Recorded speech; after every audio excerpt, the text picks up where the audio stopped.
Have you ever been told that when your photos are full of color, you should use a neutral background? What if the best design choice is to do the exact opposite? Welcome back to My Paper World by Shell, and as promised, today I'm sharing the second to last layout in the Holiday in France series. This page, Local Color, the Art, Flavor, and Character of Marseille, is all about embracing the vibrant colors of graffiti, food, and the city itself, and using those colors to create a layout that feels like a piece of art instead of just a background for photos. Let me show you how I brought it all together. For this layout, I'm using a sketch from the creative design team's Wonder and Remember sketchbook, page 19. I love how it lets me use color and pattern paper to blend my photos into the background, creating a two-page spread that feels more like a piece of art. It also has plenty of room for multiple photos, making it perfect for telling the story of a city. One of the first things you notice about Marseille is the graffiti. It's everywhere, covering buildings, streets, and alleyways. At first it can be overwhelming, but after a while you begin to appreciate it as art. The colorful murals and bold lettering become part of the city's unique character, blending modern expression with centuries-old architecture. I photographed the graffiti throughout our stay and grouped those images into a collage across the top of this layout.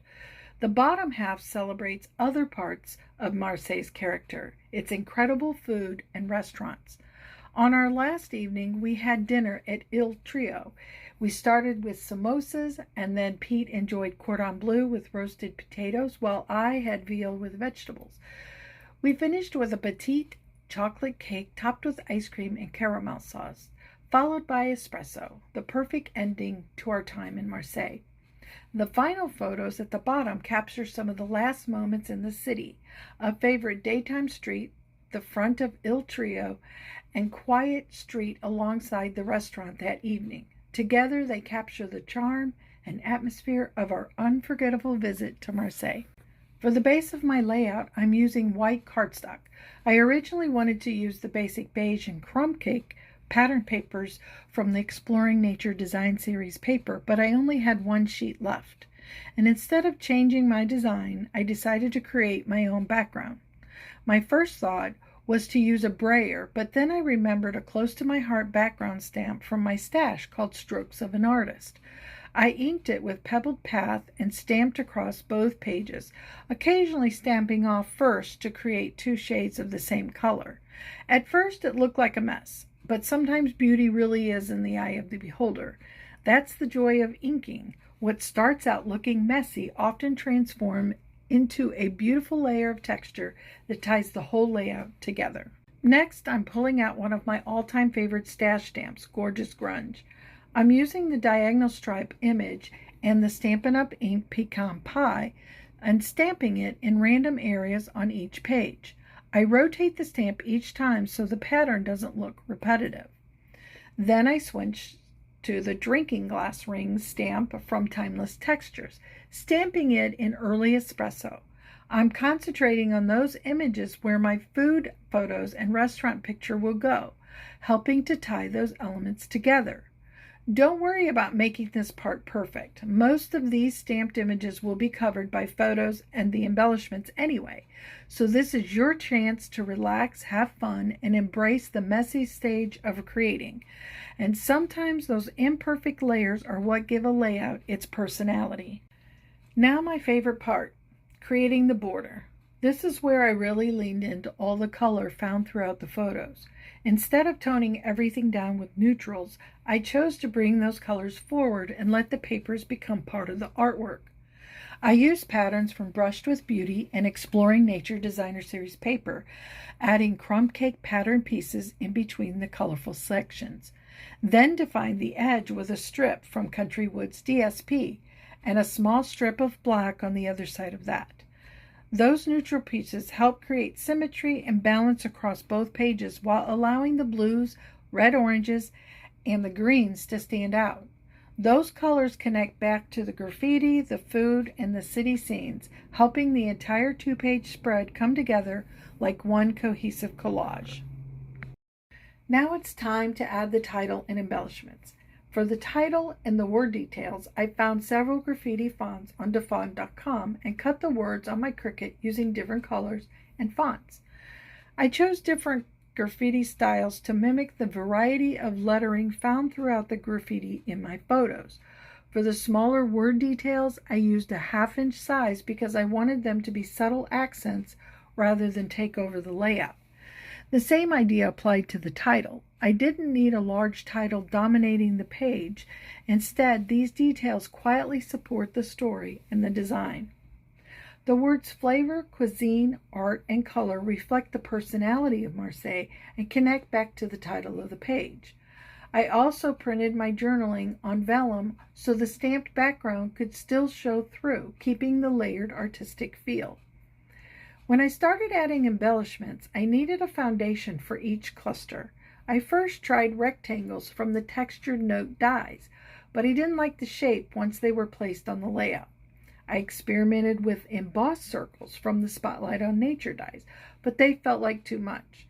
In the end, the simple white circles cut from the Spotlight on Nature dies were the perfect choice. They added balance and white space while creating a place for my embellishments to shine. I created 3 main clusters, starting with a Cricut cut viewfinder to represent travel and exploring. I added lemons from the Mediterranean Blooms DSP, leaf sprigs, herbs, and the tile accents for a Mediterranean touch. A close to my heart mocha paper sprig ties the wood tones in the photos and the border, while tickets, a pebble path colored camera, and craft tags add the final details.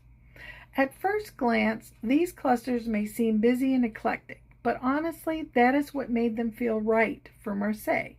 The city itself can feel overwhelming at first, with so many colors, words, and artwork covering the streets.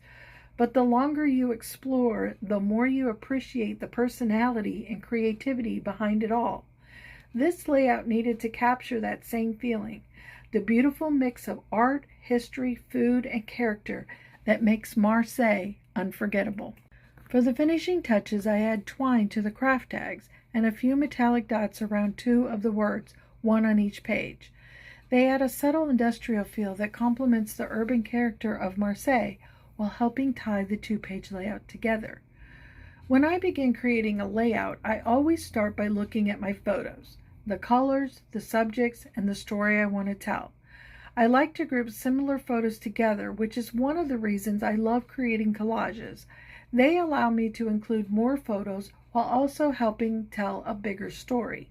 In this case, grouping the graffiti photos together really helped show just how much graffiti we experience throughout Marseille. At first, seeing so much graffiti in an ancient city was a little shocking. As I've mentioned in previous videos, Marseille is the oldest city in France, built on layers of history from centuries of homes, businesses, and cultures. But the longer we spent exploring the city, the more we understood that the graffiti was not just something covering the city, it was part of the city's culture and identity. That is why I love the title, Local Color. It has a double meaning, the literal colors of Marseille, the murals, food, architecture, and evening lights, and the phrase local color meaning the unique character, personality, and culture that makes a place unforgettable. This layout really challenged me to think differently about using color. Instead of trying to tone down the bold colors in my photos, I decided to embrace them and let them become part of the design. The result is a page that feels like Marseille itself, a little unexpected, a little eclectic, but full of personality and life. In my next video, we'll be closing out the Holiday in France series as we spend our final day in Marseille visiting the Notre Dame de la Garde Basilica. This beautiful church sits high above the city on the Lagarde Hill. It can be seen from so many places around Marseille. I'm excited to finish this album and share the completed Holiday in France collection with you in my future video. Thank you so much for stopping by and continuing to follow along with my journey through France. And if you enjoyed this layout, don't forget to like this video and subscribe so you don't miss the final chapter of this series. I'll see you in the next video.